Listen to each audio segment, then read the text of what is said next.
Hello dear students, my name is Anirudh Singh Rathore and today I am going to make an announcement.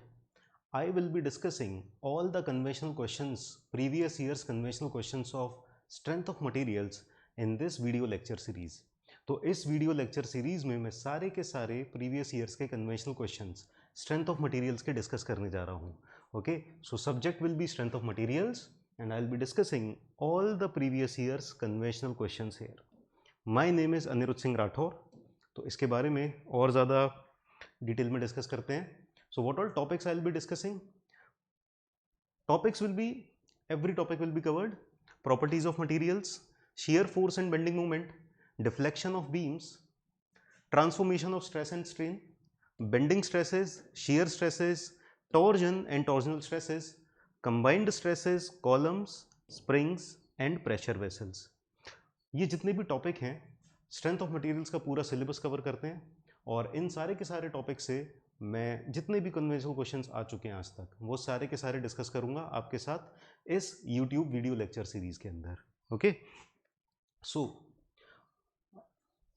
Before starting, before going to anything, let us see how to approach any subject. किसी भी subject की आप preparation जब करते हो तो किस तरह से आपकी अप्रोच होनी चाहिए. तो थोड़ा सा ये हर सब्जेक्ट के लिए कॉमन होगा, not only for strength of materials.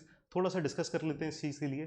तो सबसे पहले तो अगर आप किसी भी सब्जेक्ट को स्टार्ट करने जा रहे हो, you start with the notes.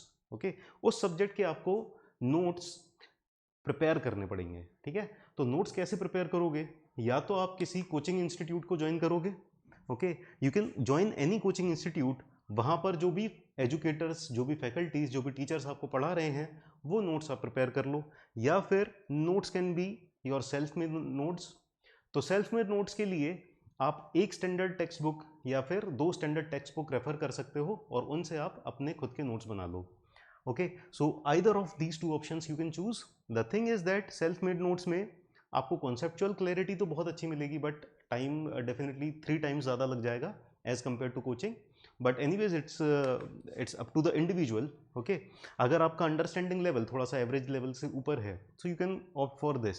ठीक है, देन नोट्स प्रिपेयर करने के साथ साथ आपको प्रीवियस ईयर्स क्वेश्चंस करते जाना है, सॉल्व करते जाना है.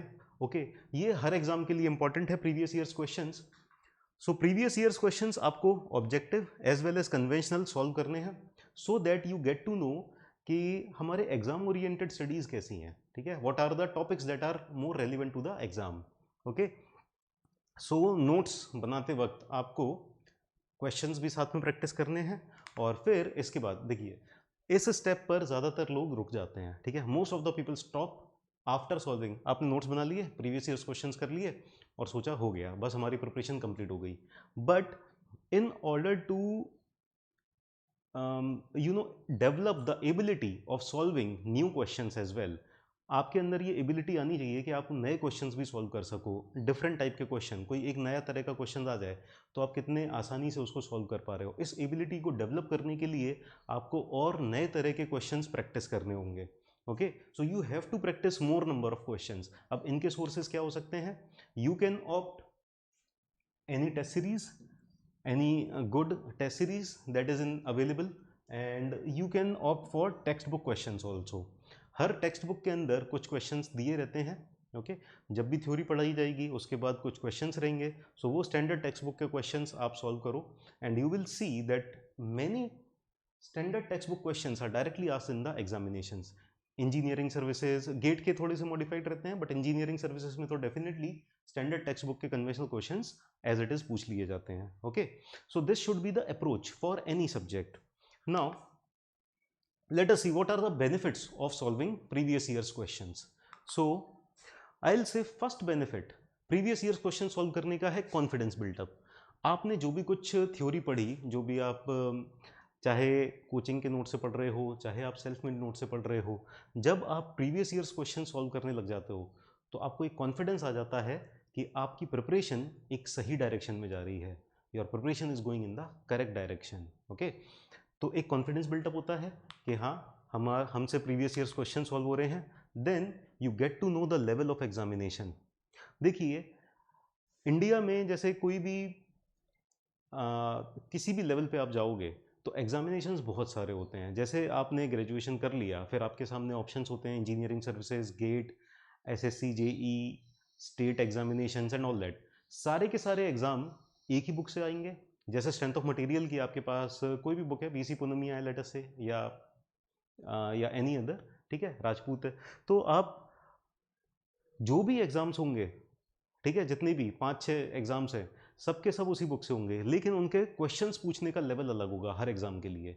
तो जब आप प्रीवियस ईयर्स क्वेश्चन सॉल्व करते हो तो आपको लेवल ऑफ एग्जामिनेशन पता चलता है कि किस लेवल के क्वेश्चंस उसमें पूछे जाते हैं।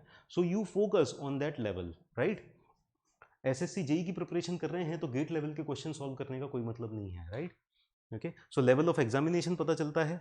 Then idea of important topics. When you study, जब आप सीधे सीधे बुक पढ़ते जाओगे ना तो आपको कभी नहीं पता चल पाएगा कि कौन से टॉपिक्स इसमें से इंपॉर्टेंट हैं, कौन से टॉपिक्स इंपॉर्टेंट नहीं है। जब आप प्रीवियस ईयर्स क्वेश्चन सॉल्व करते हो तभी आपको आइडिया लगता है कि कौन से टॉपिक्स मेरे लिए ज़्यादा इंपॉर्टेंट है। तो जिस वक्त आप नोट्स बना रहे हो, नोट्स प्रिपेयर कर रहे हो, उसी वक्त आपको साथ साथ प्रीवियस ईयर्स क्वेश्चन सॉल्व करते जाने हैं। ज़्यादा नंबर ऑफ क्वेश्चन जिस टॉपिक से आए हैं उस टॉपिक को आप और ज़्यादा अच्छे से ध्यान दो, ओके, और उसकी ज़्यादा अच्छे से प्रिपरेशन करो। Okay, so idea of important topics you get to know, and you learn many new concepts while solving the questions also. जो कॉन्सेप्ट आप थ्योरी से नहीं पढ़ पाए थे, उस तरह के कई सारे कॉन्सेप्ट्स, आपको नए कॉन्सेप्ट्स क्वेश्चन सॉल्व करके सीखने को मिलते हैं, ठीक है। So you learn new concepts also. ये कॉन्सेप्ट्स आपको ऑब्जेक्टिव पेपर में भी काम आएंगे, आपको अदर एग्जामिनेशंस में भी काम आएंगे, ओके। तो कॉन्सेप्ट्स को स्ट्रेंथन करने के लिए ज़रूरी है क्वेश्चंस को सॉल्व करना। So these are all the benefits of solving previous years questions, okay. पर इन क्वेश्चंस को सॉल्व करके आपको ये नहीं मान लेना चाहिए कि मैंने नोट्स पढ़ लिए हैं और मैंने अब PYQ सॉल्व कर लिए हैं और मेरी प्रिपरेशन कंप्लीट हो गई। बहुत से लोग PYQs तक आके रुक जाते हैं, स्टॉप हो जाते हैं। But you have to develop the ability so that कोई अननोन टाइप का क्वेश्चन आता है तो आप उसमें अपना दिमाग लगा के आप ये सोच पाओ कि इस क्वेश्चन को कैसे सॉल्व किया जाएगा।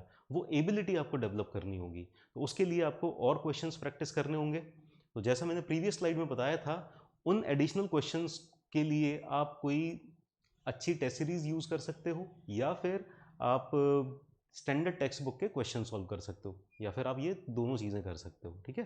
तो इस तरह से आपको चलना होता है। तो मैं आपकी इस वीडियो लेक्चर सीरीज में क्या प्रिपरेशन करवा रहा हूँ, मैं previous years question, conventional question solve करवाऊंगा, okay. So these will be very beneficial to all of you. बहुत फ़ायदा मिलने वाला है आपको आपकी प्रिपरेशन स्टेज में, राइट। और बहुत सारे कॉन्सेप्ट्स आपको यहाँ से क्लियर होंगे, ताकि आप ऑब्जेक्टिव क्वेश्चंस भी सॉल्व कर पाओगे इस सीरीज़ के बाद, और अदर एग्जामिनेशंस के भी प्रीवियस ईयर्स कन्वेंशनल या ऑब्जेक्टिव क्वेश्चंस आप सॉल्व कर पाओगे, okay. So I hope you join this. आप इस सीरीज़ का फ्री ऑफ कॉस्ट है, यू ज्वाइन इट, ओके। और आप इस सीरीज़ का पूरा बेहतर तरीके से फ़ायदा उठाओ, है ना, और एग्ज़ाम को क्रैक करो। So let's crack it. See you in the series.